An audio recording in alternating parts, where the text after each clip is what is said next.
Olá amigos, sejam bem-vindos a mais um vídeo do meu canal. Eu sou o Lucas Knaip e vamos falar sobre Luiz Henrique, que está próximo de se tornar técnico da seleção brasileira. Pelo visto, a CBF finalmente conseguiu avançar com um treinador estrangeiro e tem reunião marcada com o ex-técnico do Barcelona e da seleção espanhola. Reitero o que eu disse, de que ele é um nome que vai dividir as opiniões de algumas pessoas, porque ele trouxe muita expectativa para uma Espanha que não tem tantos talentos assim. Foi ousado deixar Sérgio Ramos e Thiago Alcântara de fora e eles fizeram falta, né? Talvez, olhando o nível que o Thiago Alcântara tá jogando essa temporada, não tenha feito tanta falta assim, mas a questão é, ele foi ousado em fazer isso, acreditou que o time que ele tinha em mãos naquele momento era o suficiente para ir longe na Copa, quem sabe até ganhar. Aí ele começou com tudo, com aquele 7-0 contra a Costa Rica. O jogo contra a Alemanha não foi ruim, eles começaram ganhando, a Alemanha empatou e quase virou no final. Foi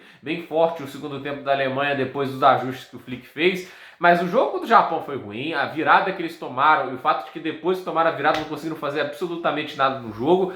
E assim, a gente teve, é claro, o jogo contra o Marrocos, em que eles não conseguiram marcar um gol na partida. O Marrocos machucou nos contra-ataques e nos pênaltis depois de ter treinado 1000 cobranças, segundo as palavras do próprio Luiz Henrique. A Espanha não converteu um pênalti sequer, o Bono defendeu todas as cobranças e o Marrocos avançou às quartas de final. E ele ainda queria se defender, falando que nenhuma seleção na semifinal da Copa jogava um futebol como o da Espanha. Assim, eu entendo que a seleção da Espanha esteja longe do brilho de talento individual que tinha em 2010, por exemplo. Luiz Henrique com certeza teria chegado mais longe se o atacante dessa seleção fosse Davi Villa, se fosse Fernando Torres no seu melhor momento, entende? É claro, assim, com meio campo como Iniesta, Xavi, Cesc Fábregas e Xabi Alonso, né? Um dos melhores meio campos de seleção de todos os tempos. Isso aqui só tinha jogador de elite, né? Jogador assim que todo mundo sonhava em ter sua equipe, entende? Ele poderia chegar mais longe. A seleção de 2010 é muito melhor do que essa que a gente tem agora na Espanha. Então, assim, obviamente a falta de talento é impeditivo, porém, quando eu olho para o Marrocos, eu não vejo tanto talento acima da Espanha. Eu acho que a Espanha é a melhor seleção que o Marrocos, mas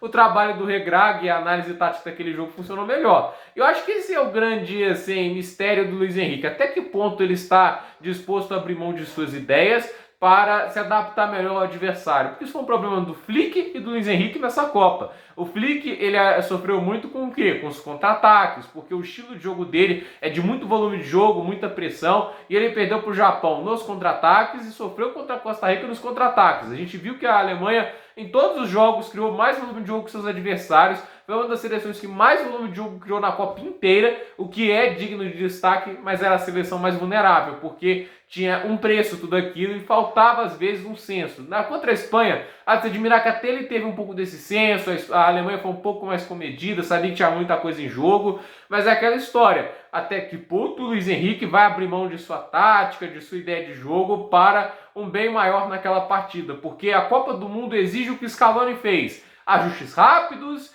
precisos e uma leitura de jogo muito precisa, se adaptar às circunstâncias. A questão é, o técnico do Brasil disponível faz isso melhor do que o próprio Luiz Henrique, mesmo na sua teimosia, porque olha o que a gente tem aqui, Dorival e Fernando Diniz. Vocês acham que esses caras são melhores do que o Luiz Henrique, campeão da Champions League, bicampeão espanhol? Eu não consigo imaginar isso em nenhuma hipótese. O Luiz Henrique pode não ser o técnico dos sonhos para o Brasil, porque acho que era um Ancelotti para muita gente, mas é um baita técnico. Eu ficaria muito empolgado se o Luiz Henrique fosse o técnico da seleção brasileira. Eu sei que ele deu declarações ruins, eu sei que o trabalho dele acabou tendo um desfecho aquém do que se esperava na seleção espanhola, mas é aquela história, ele é um cara muito superior ao Tite, ele é muito superior ao material que a gente tem aqui na América do Sul, ele é um cara que com o talento que o Brasil tem em mãos, ele pode fazer algo especial. Eu tenho muita fé de que o Luiz Henrique, com a qualidade dos jogadores que o Brasil tem, ele pode nos entregar algo bem